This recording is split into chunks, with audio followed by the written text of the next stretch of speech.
다음은 케냐의 나이로비 마타리로. 마타리는 케냐의 수도 나이로비에서 인구 밀도가 가장 높은 지역이죠. 이 지역에서 가장 오래된 비공식 정착지 중 하나인 마타리 밸리의 인구는 18만 명에 육박하며 지역 사회 전체에 걸쳐 좁고 비포장된 통로로 촘촘하게 밀집되어 있습니다.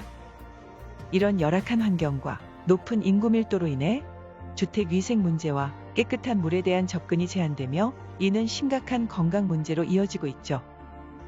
뿐만 아니라 수많은 범죄와 실업 문제, 지역 학교의 과밀화에 따른 불평등한 교육 기회 등 중앙정부와 다양한 비정부 기구가 여러 가지 프로그램과 이니셔티브를 통해 이러한 문제를 개선하기 위해 노력하고 있지만 아직 이렇다 할 만한 성과를 이루지는 못하고 있습니다.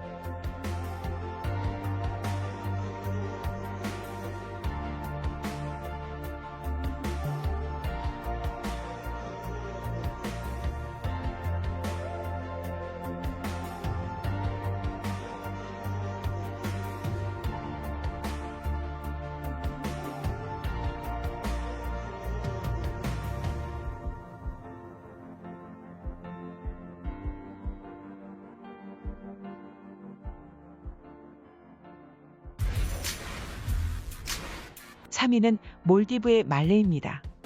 말레는 몰디브의 수도이자 가장 인구가 많은 도시로 지구에서 가장 아름다우면서도 취약한 섬나라라고 불리고 있죠. 말레는 몰디브의 정치적, 경제적, 문화적 중심지로서 약 22만 명의 주민이 거주하고 있습니다. 특히 말레의 북쪽 카푸 환초의 남쪽 가장자리에 인구가 집중되어 있는데요. 이곳은 주택 인프라와 공공 서비스 측면에서 상당한 어려움을 겪고 있으며 더 큰 문제는 점점 더 많은 인구가 유입되고 있다는 점입니다.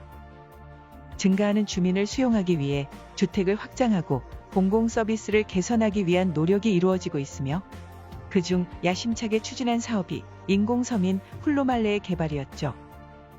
말레 북동쪽에 만들어진 인공섬으로 20년이 넘는 건설 프로젝트 끝에 만들어졌습니다. 1997년 시작된 이후 5년에 걸쳐 1차 매립이 이뤄졌고 2년 뒤 1000명의 주민이 처음으로 이주했죠. 이어 2015년까지 추가 매립이 완료됐고 2019년 섬 인구가 5만 명 이상으로 불어났으며 몰디브 정부는 앞으로 최대 24만 명까지 늘어날 것으로 예상하고 있습니다. 다음은 필리핀의 마닐라 샌안드레아스입니다. 샌안드레아스는 필리핀 마닐라시에 있는 지역으로 매우 좁은 지역이지만 약 15만 명이 거주하고 있어 도시 내에서도 인구 밀도가 가장 높은 지역입니다. 이곳이 이렇게 인구 밀도가 높은 이유는 따로 있는데요. 이 지역은 도시 내에서 좋은 위치에 있고 격자형 거리 배치로 인해 유동 인구가 많기 때문에 상인들을 중심으로 많은 사람들이 이곳에 살려고 합니다.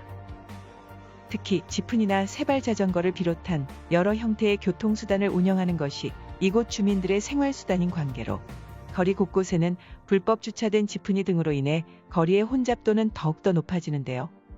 이 지역 인구의 대다수는 빈곤선 바로 위에 살고 있으며 도시계획이 제대로 이루어지지 않은 상태에서 이 지역으로의 정착민 유입이 규제되지 않은 탓에 불규칙하고 허름한 건물과 집들이 마구잡이로 생겨났습니다.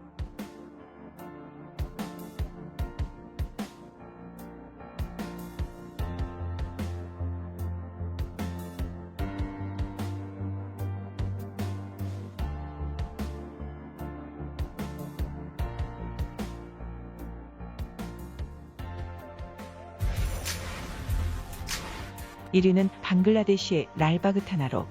랄바그타나는 방글라데시의 수도인 다카에서 가장 오래되고 큰 지역 중 하나이며 유명한 라빠 요새가 있는 곳입니다. 방글라데시 인구 조사에 따르면 랄바그타나의 인구는 약 45만여 명이지만 이 또한 정확한 수치는 아니죠. 하지만 지역 경제 측면에서 세계에서 가장 인구 밀도가 높은 도시인 다카는 주거 지역과 상업 지역이 모두 혼합된 지역으로 인구 밀도가 높은 다른 지역에 비해 나름 주민과 관광객을 위한 서비스가 잘 발달하여 있으며 대학과 정부 모델 학교와 같은 교육 모델도 나름 잘 정립되어 있습니다. 또한 의료시설과 진료소, 약국 등 정부와 민간 의료 서비스가 나쁘지 않아 의료 서비스가 항상 좋은 것은 아니지만 나름 괜찮은 의료 인프라를 갖추고 있죠. 하지만 여전히 인구 과밀에 따른 교통 혼잡과 부적절한 폐기물 관리, 몬순 시즌의 홍수 등과 같은 구조적인 문제는 여전히 해결해야 할 부분입니다.